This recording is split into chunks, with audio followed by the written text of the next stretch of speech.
Hello and welcome to Business Reporter's The Future of Work campaign. Buildings are expensive. Expensive to buy, expensive to rent and expensive to operate. For commercial properties, and in particular those that house workplaces and offices, balancing these costs with employee productivity is essential.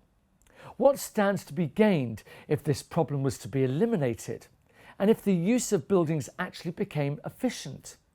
Employees would be more productive, able to focus on and dedicate more time to the jobs they are hired to do. And the overheads that businesses spend on their property would be minimised. And if humans have so far shown themselves to be largely incapable of effectively managing their space, then is it time for technology to help do the job for them? To discuss this, I'm joined by Nick Stockdale from Irisys.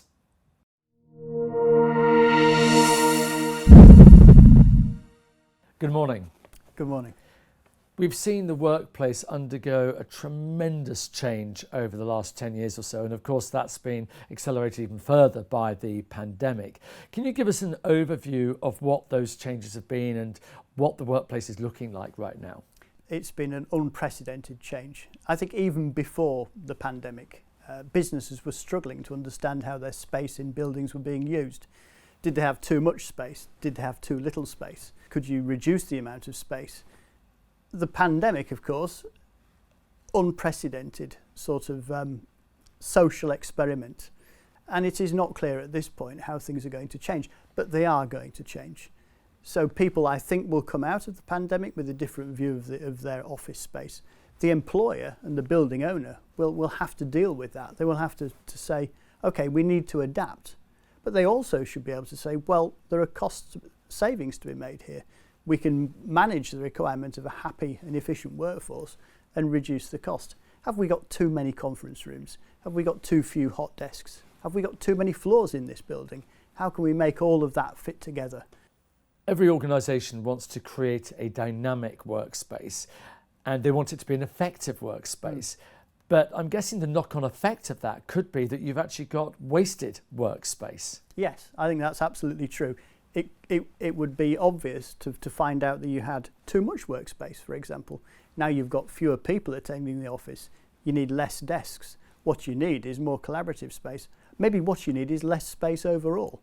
So let's look at that waste. Let's look at that space being wasted and see how we can use it either more effectively or reduce the space used entirely.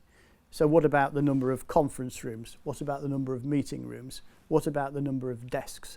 All of these questions need to be answered.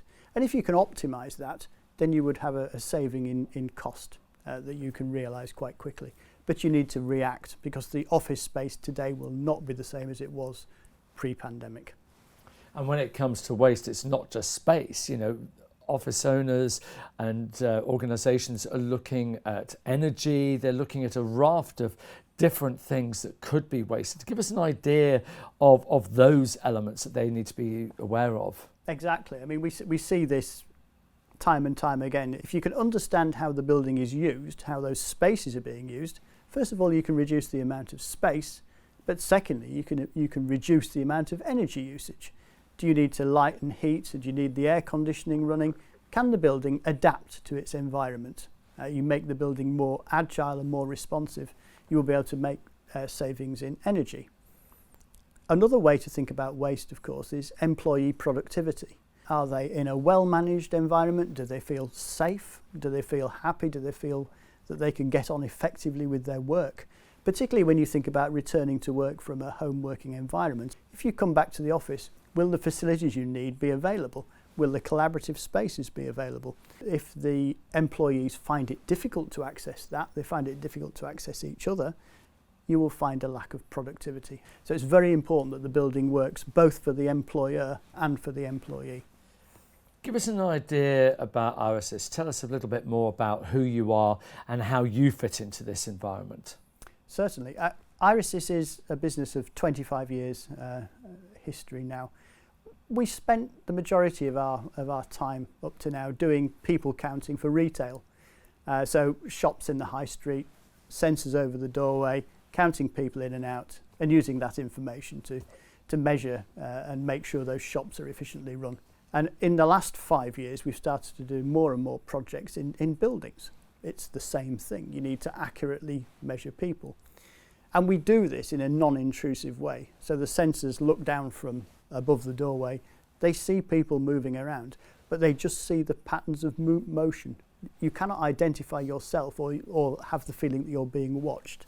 So you can place the sensors at the doors to the building, for example, entrances to floors, conference rooms, office spaces, and you have very, very accurate measurement of when and where people are moving.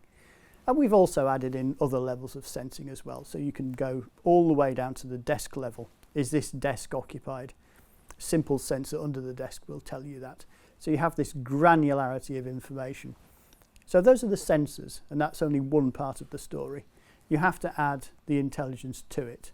So we have our system called True Occupancy that collects all of the data from the sensors, brings it all together, manages it, and can present it forward. And it may be presented either as a dashboard to the person who is managing the building, or the data from within it is being fed into, for example, building management systems. But you're getting very, very accurate, well-managed data that is highly representative of what is actually happening in that space.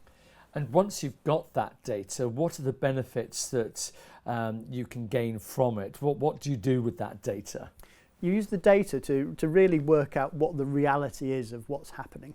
You're able to say, well, I've got a large conference room over here and a small one over there. How are these being used? Would we be better to divide that space down into more smaller rooms, for example? So you get that information. You can make sensible and sensitive decisions with your environment. Where we really started to reveal the value here was working with a wide estate of property, which they didn't really understand how it was being used. Well, we fitted the sensors relatively simply on entrances, and they realised that the buildings just weren't being used in the way they thought. The outcome of this was they were able to close at least 2 buildings and have around about $10 million savings in property from doing that. So very, very low cost of installation of this system is able to give you a high and achievable benefit. What about other buildings where you've been working on, where you've been able to equally benefit the organisations behind them? We've done a lot of work in the university environment. University in Sydney, for example, were able to work out that actually they didn't need to build another lecture theatre complex. They had more than enough space with what they already had, and they could use that money for the benefit of the students in a different way. So those are the examples of just looking at how the space is being used and what the reality of the building is. And until you do that measurement, you just don't know. Now, some people, being a little bit sceptical, might say, oh, this is all very well, but it's quite an elaborate way to find out how many people are using a building and when. Surely, old systems and manual systems, surely that would do the job, wouldn't it? I think no is probably the polite answer to that, actually, because a user of the building is not able to see the whole space. You may be able to see a snapshot and determine that, hey, it's busy in here some of the time in the week, but you don't see the overall, and you certainly can't see what's going on in another building. So when you fit a sensor system, remember, you need very few sensors actually to monitor an entire building. You just put them at the crucial points. But that simple, apparently simple looking system gives you the valuable information of exactly what goes on in that building 24/7. And you can see the impact of changes, and the user will see the impact of changes. Well, lots of change to look forward to, but also a lot of exciting opportunities that can be gained from being able to monitor the usage of our various buildings. It's been great finding out more. Nick Stockdale from Irisys, thank you very much indeed. Thank you very much.